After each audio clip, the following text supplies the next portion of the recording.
Hello and welcome to Train Synthetix. In this video I'm going to be looking at some of the basic track maintenance I do. So that will be track cleaning, make sure everything's tidy and make sure all the fish plates are in place. So I'll show you what I use and how I do all those jobs.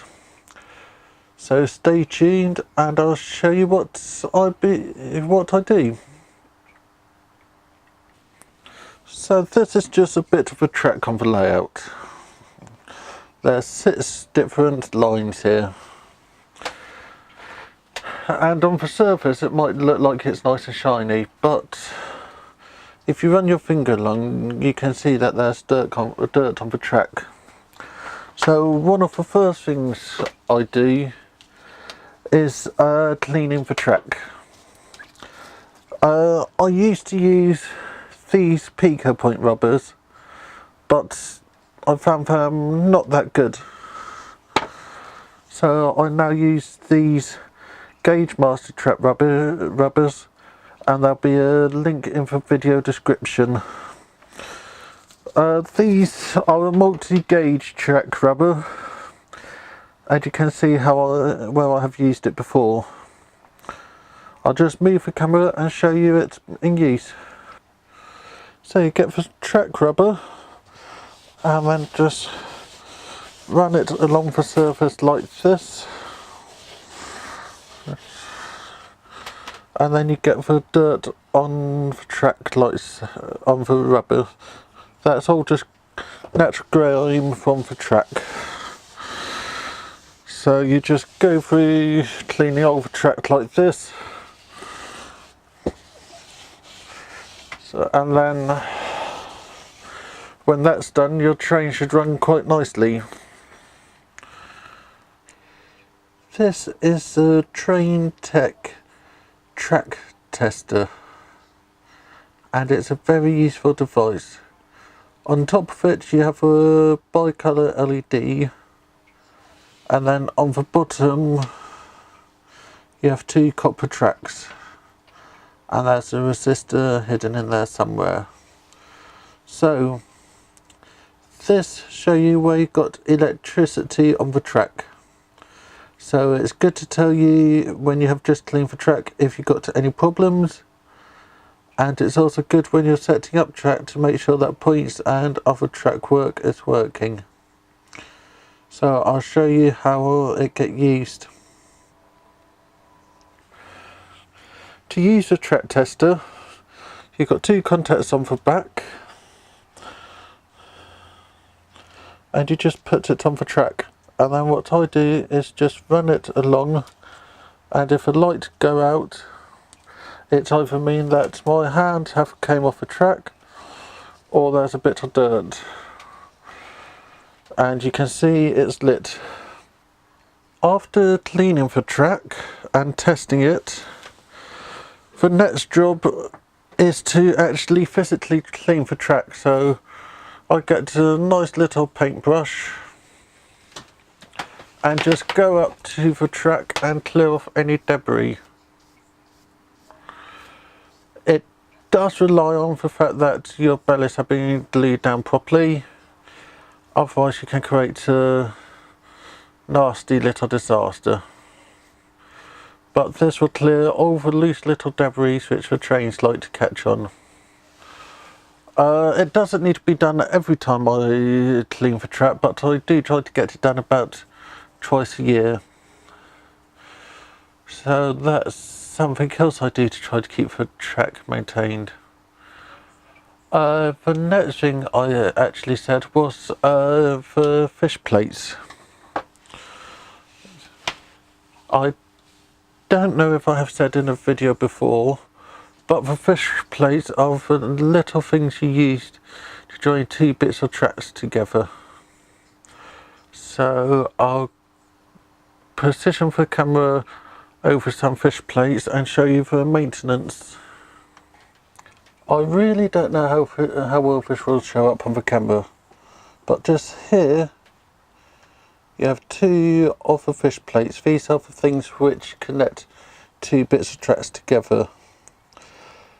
This job is something I do about twice a year, but what I need to do is just get a screwdriver or a pair of pliers and just make sure that they're holding the track together nicely. So that's all nice, it's all aligned and the trains run over it nicely. But if the fish plates aren't done properly, you can have some real problems.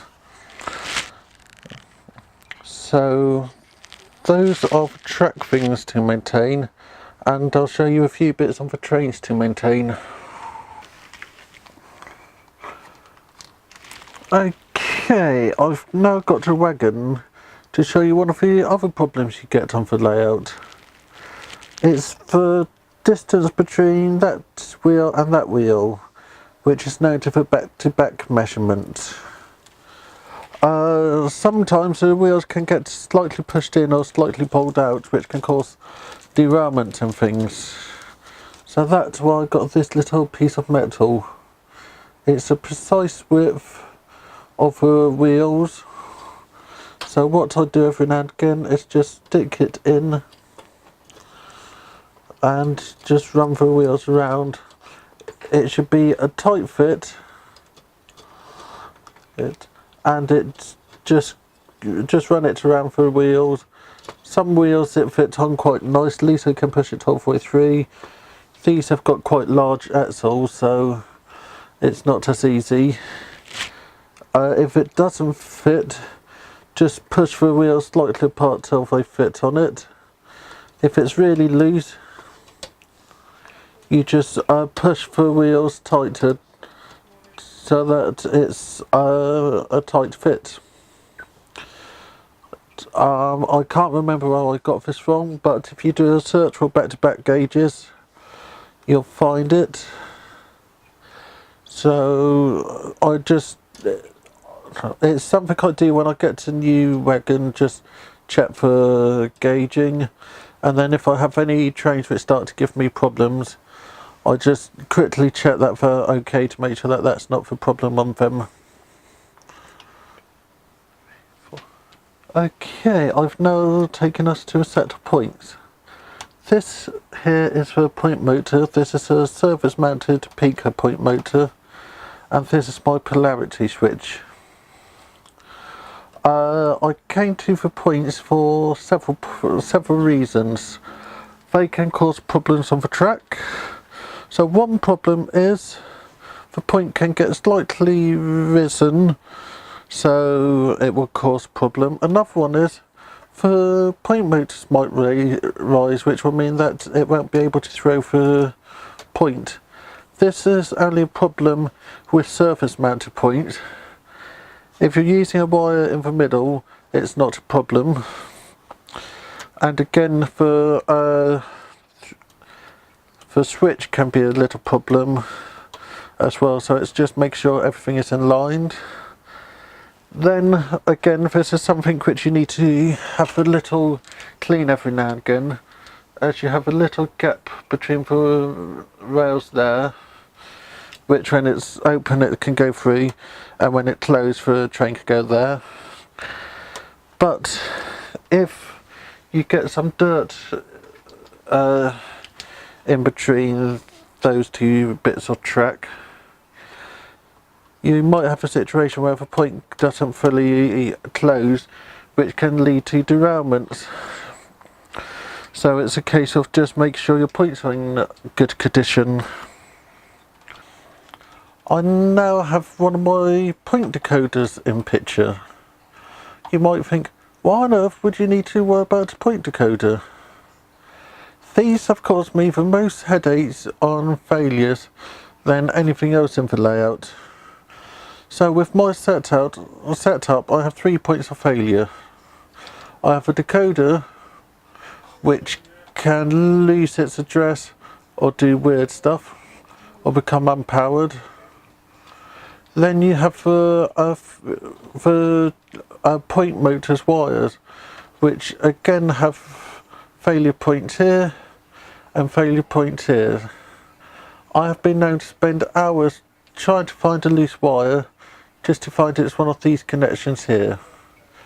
So the best bit of advice I can give with point motors is label where every single point is. Once a while, if I start to have problems, or if the weather have been very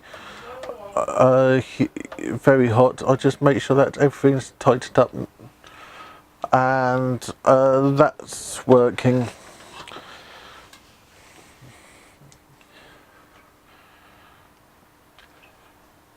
Okay, I hope you have found all the little points I picked up today useful.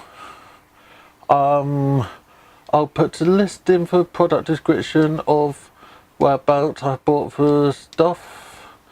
I have bought everything at retail pricing and haven't got any special offers, but I've bought it and it's stuff I have found useful. Make sure to like, subscribe and comment. I still don't have a date for my Wednesday live streams to start, but I'm getting well set up for them. So I'll see you next weekend. Like I said, make sure to like, comment, share and subscribe. Have a good week and see you next week. Thank you very much, Richard.